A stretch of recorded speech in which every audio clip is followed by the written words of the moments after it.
So Russia has vetoed a UN Security Council resolution that sought to deplore its war against Ukraine and pressed Moscow for unreservedly and unconditionally removing its troops from that country. 11 council members, led by co-authors of the draft, the United States and Albania, voted in favour of the text, which drew 3 abstentions from China, India and the United Arab Emirates. Our colleague Sherwin Bryce-Pease reports from New York. The vote had no real surprises. Russia would deploy its veto power to block adoption. The real question, how many votes in support would highlight its growing isolation? 11 in the end, with 3 abstentions as Moscow stood alone in the no column. Surprisingly, Russia exercised its veto power today in an effort to protect Russia's premeditated, unprovoked, unjustified, and unconscionable war in Ukraine. But let me make one thing clear. Russia, you cannot veto this resolution. You can veto this resolution, but you cannot veto our voices. You cannot veto the truth. You cannot veto our principles. You cannot veto the Ukrainian people. You cannot veto the UN Charter. And you will not veto accountability. Sought to deplore Russia's aggression against Ukraine. To press Russia's immediate withdrawal of its troops from that country, it reaffirmed Ukraine's sovereignty, territorial integrity and independence, called for the unconditional reversal of Russia's recognition of separatist regions of Ukraine, and for unhindered humanitarian access, among others. African countries, Kenya, Gabon and Ghana, voted in favour of the resolution. Et aux principes qui fondent la Charte des Nations Unies. Principles underpinning the Charter of the United Nations.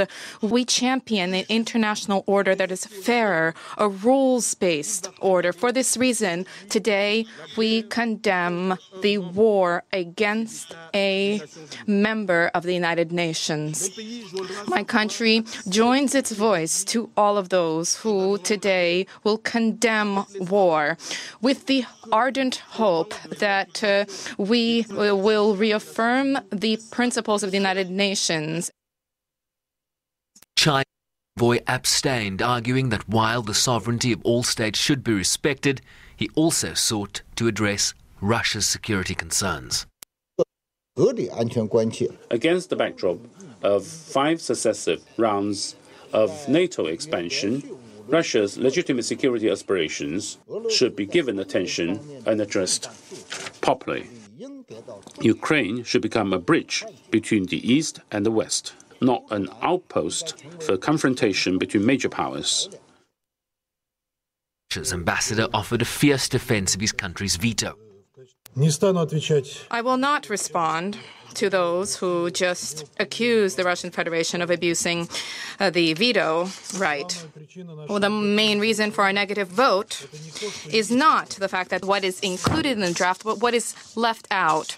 If its sponsors were to attempt to make it even remotely balanced, then they would not have left out issues which must be addressed and cannot be overlooked in the context of the Ukrainian problem.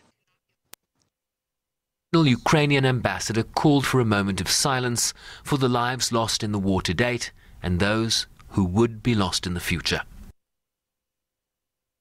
The Russian ambassador to pray for salvation. The envoy also confirmed the imposition of US sanctions targeting Russia's president and his foreign minister. Will be sanctioning President Putin himself, along with Foreign Minister Lavrov and members of Russia's national security team. These actions are meant to complement the important work we're doing in the Security Council and the resolution we have put forward today. History will judge us for our actions or lack thereof. was open to co-sponsorship from all member states, did not win over South Africa's support, with envoys arguing it was unbalanced and did not address the need for diplomacy, negotiation and a peaceful solution to the conflict. Sherwin Bryce-Pease, SABC News, New York. Let's continue this conversation now. Thembisa Fakude, Senior Research Fellow at the Africa-Asia Dialogue. So she joins us now from the Ivorian capital of Abidjan. Thembisa, very good evening to you. Thanks for taking the time to speak to us about this. So a lot of drama, a lot of intrigue. This was to be expected given what we've seen over the past couple of days.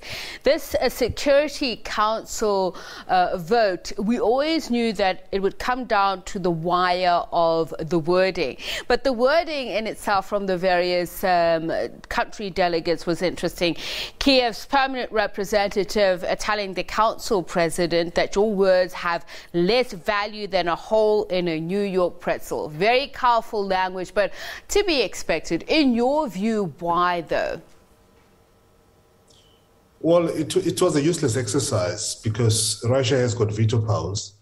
And one of its main allies, China, also has veto powers, and China sits on the UN Security Council as part of that 5 permanent members of the UN Security Council. So it was expected. What has been surprising, of course, it's the United Arab Emirates, India to an extent, because again, India sits in BRICS together with Russia. So it was expected that they will abstain.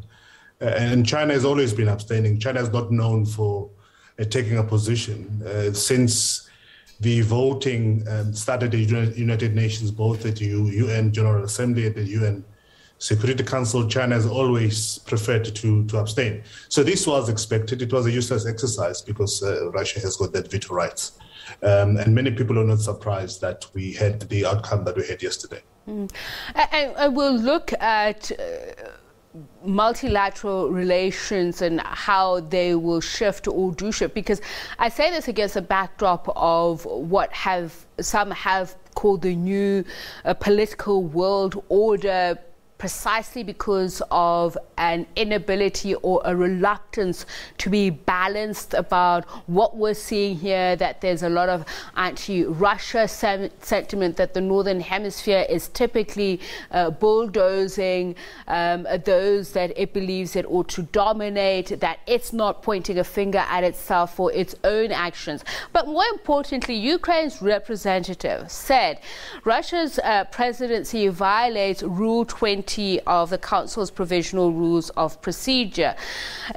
So Russia presiding over something that obviously affects it, and there was no way, as you said, that Russia was going to vote for a motion like this. Should that have been allowed to go ahead? And does it speak to the deeper issue of the structural problems within the United Nations itself? Well, it was a coincidence that when this conflict started, Russia was the current chair of the UN Security Council. But one would have expected, of course, that since the matter involved Russia, the president of the UN Security Council would have excused himself and perhaps get somebody else to preside over that debate. But of course, Russia has dug in its heels and it has shown a certain attitude. So they went ahead to chair that proceeding.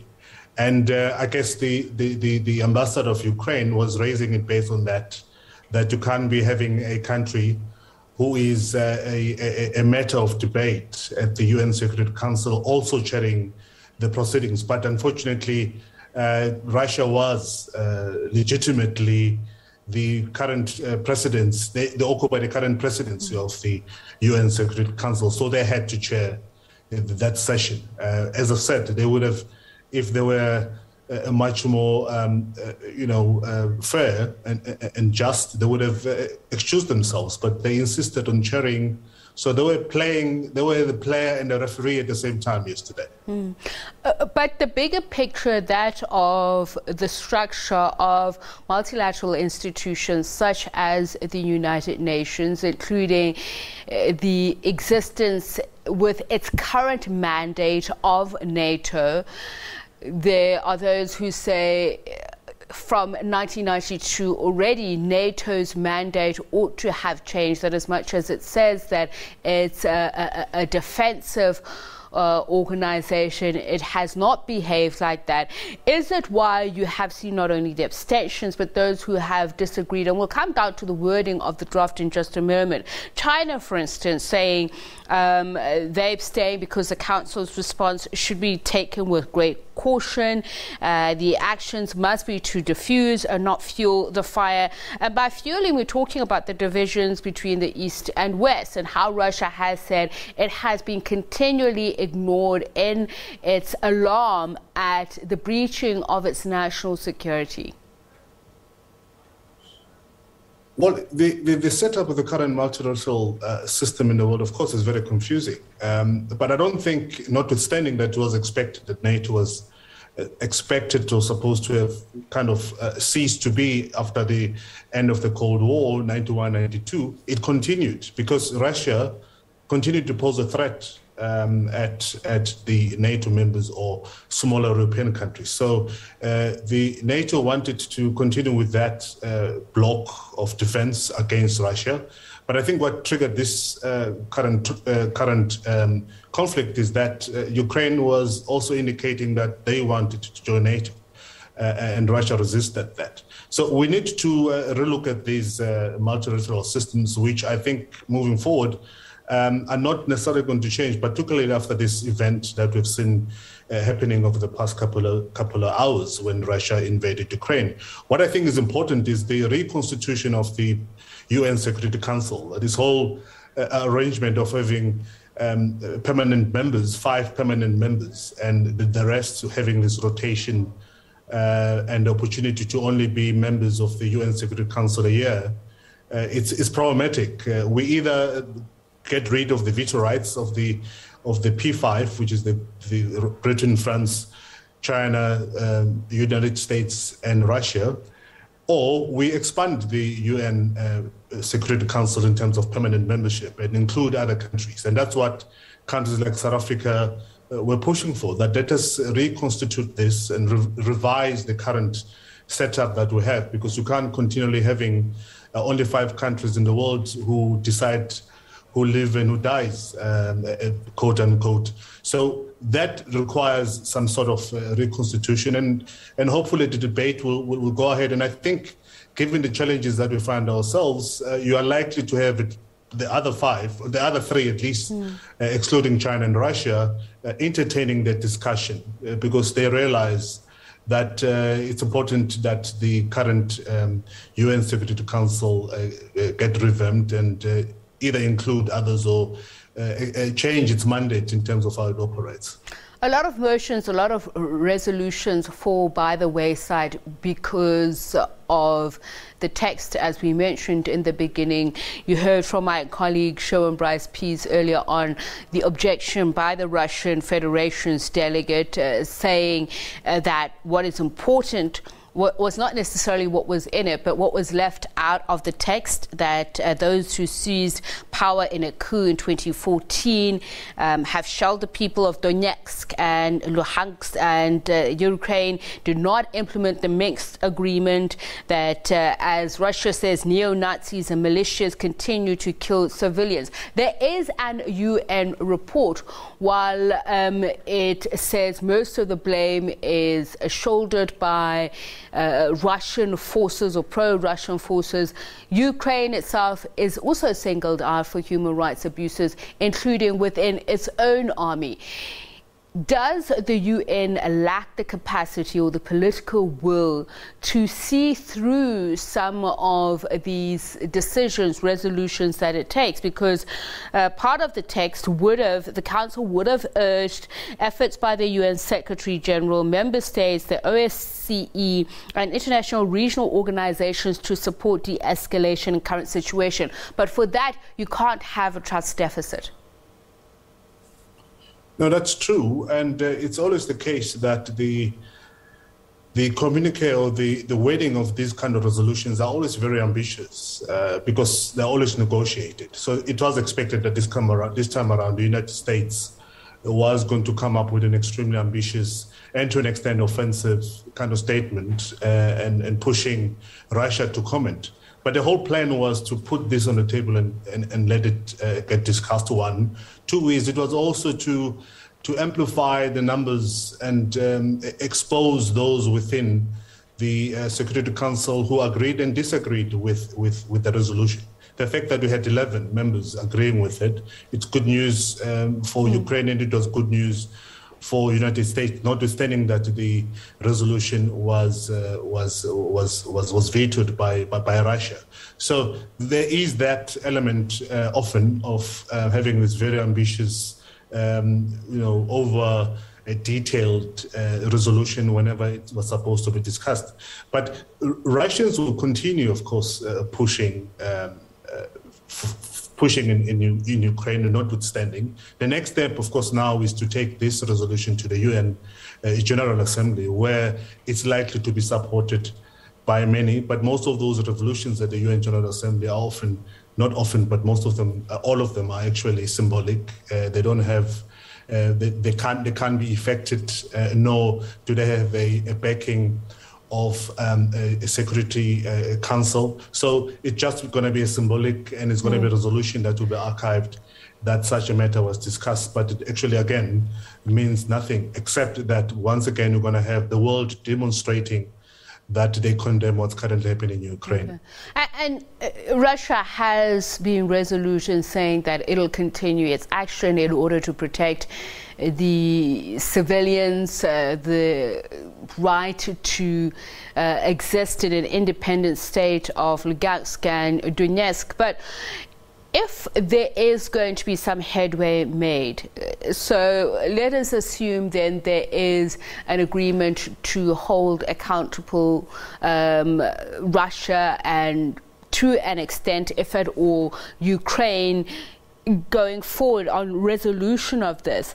The important thing about that is the Minsk agreements are very much front and center of that. And this resolution was calling for this to be done constructively in relevant international frameworks, including the Normandy format. I was speaking to an academic from Ukraine yesterday who was saying her criticism is of that Normandy format of the Minsk agreements, that it was contradictory, particularly to Ukraine's own constitution.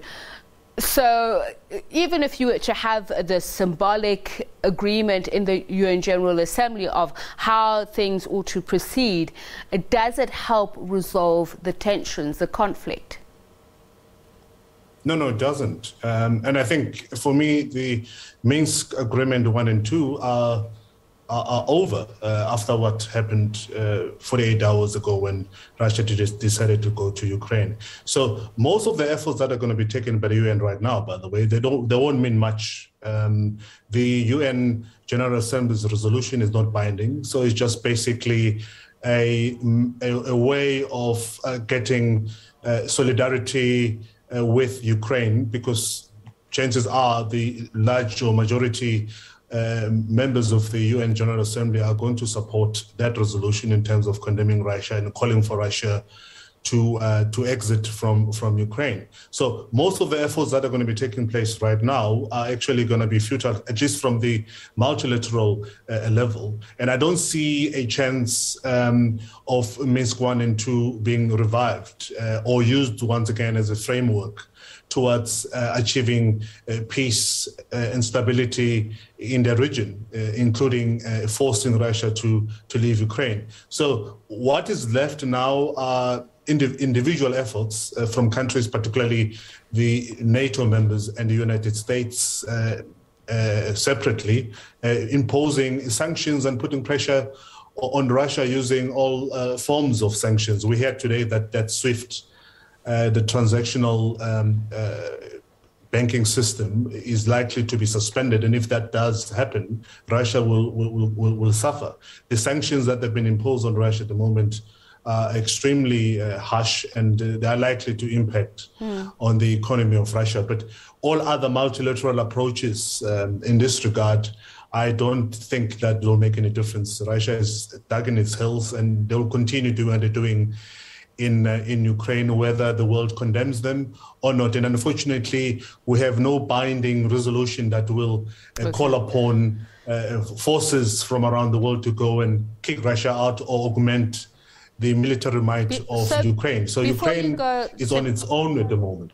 Before you go, Thembisa, I want to talk about exactly that, the action that can take place outside of the two forces within this conflict. And I'd like to use the case of the Gambia in the executions in Myanmar of the Rohingya. They've gone to the International Criminal Court of Justice. You have Ukraine here talking about war crimes, saying, for instance, there was no reason for the shelling today to include a kindergarten, an orphanage, that war crimes and violations thereof need to be brought up according to the Rome statutes.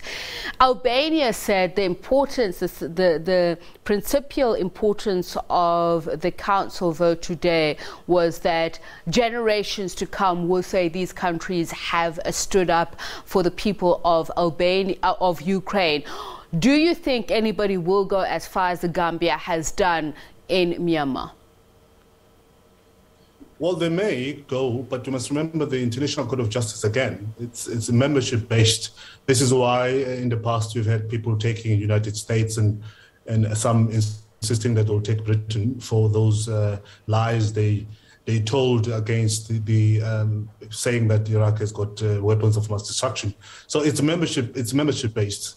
And again, this Russia is not a member because it's continually violate basic rights, including the United States, by the way, and Israel. They're not members of the International Court of Justice. So it won't really make much sense. It won't make much difference. But for me, what is more concerning is that such actions really compromise multilateralism, which is the only defense we have as the world community in terms of holding each other accountable for violations, whether it's about our actions towards the continual degradation of our environment and climate change, etc. You need multilateral platforms, and you need to empower the multilateral platforms so that they can hold those that continue to violate these things that we share as humanity, including our waters, by the way, the oceans and all of those kind of things that we all cherish. In the absence of multilateral platforms, you are likely to have individual countries going and abusing these things that we're all supposed to share. And we see what's happening, by the way, in Russia at the moment. In the absence of all of the powers or platforms that will prevent such an event from happening, Putin has gone ahead and did what is done in Ukraine. So we need to go back to the drawing board as the world community and devise the ways and means of ensuring that such actions are prevented in the future. Right. And those who do go ahead committing such crimes are held into account for their crimes. And at the moment, unfortunately, the only platform that we have that can do that is the United Nations. But the United Nations, again, is disempowered because of these veto rights that the 5 big countries have. All right, thank you. Always a pleasure indeed. Thembisa Fakude speaking to us about the United Nations Security Council vote that failed to, as was expected, to have a desired effect, according to the draft makers, the United States and Albania and the other 11 countries, 10 other countries that voted with it. Thembisa Fakude is Senior Research Fellow at the Africa-Asia Dialogues. We're going to take a quick break.